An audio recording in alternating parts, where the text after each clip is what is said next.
आज हम दो चीज़ के रिगार्डिंग बात करेंगे। पहला नेचर, दूसरा पैसा। नेचर से पैसा बनाया जा सकता है, लेकिन पैसे से नेचर कभी नहीं बनाया जा सकता। अब नेचर से पैसा कैसे बनाया जा सकता है, इसको मैं थोड़ा सा डिटेल में बताता हूँ। कोई भी बड़ी जगह लाइक पहाड़, जंगल, ये सब के कोर्ट से कुछ आदेश आते हैं और उन आदेश के अकॉर्डिंग फिर नेता इन लैंड्स को, लाइक कोई जंगल है, कोई पहाड़ है, किसी को बड़े बड़ी कंपनीज को सेल कर देते हैं, इनको टेंडर दे देते हैं। इन टेंडर के बदले नेताओं को मिलता है एक मोटा पैसा, एक बड़ी अमाउंट, 500 करोड़, 1000 करोड़, जो भी।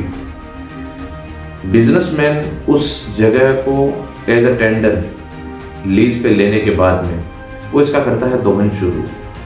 लाइक अगर उसने 1000 करोड़ दिए हैं तो वो इससे 10,000 करोड़ ही बनाने वाला है, तो इसका दोहन शुरू करते हैं। और यहाँ से शुरू होती है एक निर्मम हत्या का एक लंबा सा दौर, जिसके अंदर हजारों लाखों पेड़ काटे जाते हैं, हजारों लाखों पहाड़ गिराए जाते हैं, हजारों लाखों स्पीसीज जो उस जंगल में उस जगह पर रह रही है वो मारी जाती है। और इसके बदले वो इन सब चीज़ों को बाहर बेच के, लकड़ी को, मिनरल्स को, पत्थर को, हजारों स्पीसीज जो भी उनसे जहाँ से वो चीज़, जो भी चीज़ मिल रही है, उस सबको बेच के बड़ी बड़ी कंपनीज बनाती है मोटा पैसा। और ये एक पूरा प्रोसेस है। ये सब होता है डेवलपमेंट के नाम पे, विकास के नाम पे। इसलिए जनता कुछ ज़्यादा बोल नहीं पाती, कुछ समझ नहीं पाती। शायद हिमाचल प्रदेश, उत्तराखंड और जैसी कई जगहों पे भी यही हुआ था, जिसकी वजह से इस साल अपन ने बहुत सारे बाढ़, भूकंप और जैसे कई परिणाम हमने देखे। इसी प्रकृति को बचाने के विरोध में सोनम वांगचुक जैसे कुछ कुदरत प्रेमियों ने आवाज़ उठाई और फिलहाल उनको जेल में डाल दिया गया था, नज़रबंद करके जेल में डाल दिया गया था। उनकी आवाज़ को भी दबा दिया गया था और अभी तक वो शायद जेल में ही है। अभी तक उनका कोई भी सुनवाई नहीं की गई है। तब आवाज़ थी लद्दाख की साइड से, उन्होंने आवाज़ उठाई थी लद्दाख के लिए। तो बाकी दुनिया को, बाकी भारत को, भारत के बाकी जगहों के लोगों को ज़्यादा फर्क नहीं पड़ा था, क्योंकि उनको लगा था किसी और जगह का मैटर है। लेकिन सेम वही सिचुएशन आज राजस्थान में है। जी हाँ, मैं बात कर रहा हूँ अरावली पर्वत श्रृंखला का, जिसके लिए कहा जाता है कि सबसे पुरानी पर्वत श्रृंखला है और शायद इंसानी जीवन का अंश यहीं पे, इन्हीं पहाड़ियों की घाटियों में फूटा था।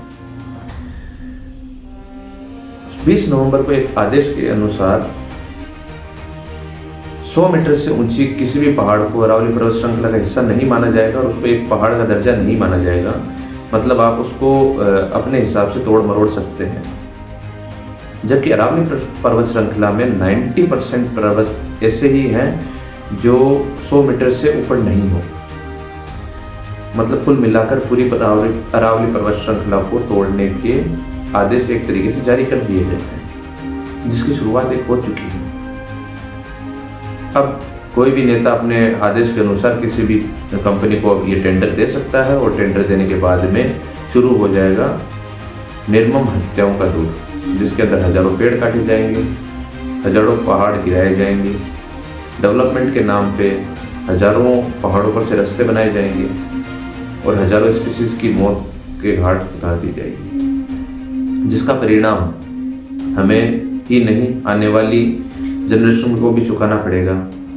बाढ़, भूस्खलन और भी बहुत सारी चीज़ें। और अगर ये नहीं होगी तो एक बहुत बड़े भयंकर सूखे के लिए हम सबको तैयार रहना होगा। ये वीडियो बनाने के पीछे मेरा यही एक उद्देश्य है, क्योंकि हम नेचर लवर्स हैं। हम पहाड़ों पर जाते हैं, हम कुदरत के बीच में जाते हैं, कुदरत के बीच में रहते हैं। हम बिल्कुल भी सहन नहीं करेंगे कि कुदरत को ऐसे बर्बाद किया जाए डेवलपमेंट के नाम पे। हमें ऐसा डेवलपमेंट नहीं चाहिए। हम जी रहे हैं जैसे जी रहे हैं, हमें बहुत सहूलियत से जी रहे हैं, हमें इससे ज़्यादा डेवलपमेंट नहीं चाहिए। इतना ज़्यादा डेवलपमेंट भी नहीं चाहिए कि हम कुदरत के नाम पे कुछ रह ही नहीं पाए। तो ये एक आवाज़ है जो उठानी ज़रूरी है, हर राजस्थानी को उठानी ज़रूरी है, हर इंडियन को उठानी ज़रूरी है, हर नेचर लवर को उठानी ज़रूरी है। सो शेयर दिस वीडियो कि हमारे पर्यावरण मंत्री, हमारे नेताओं तक ये बात जाए, वो हमारी बात को समझे और एटलीस्ट जो है उसको बर्बाद ना करें। Thank you.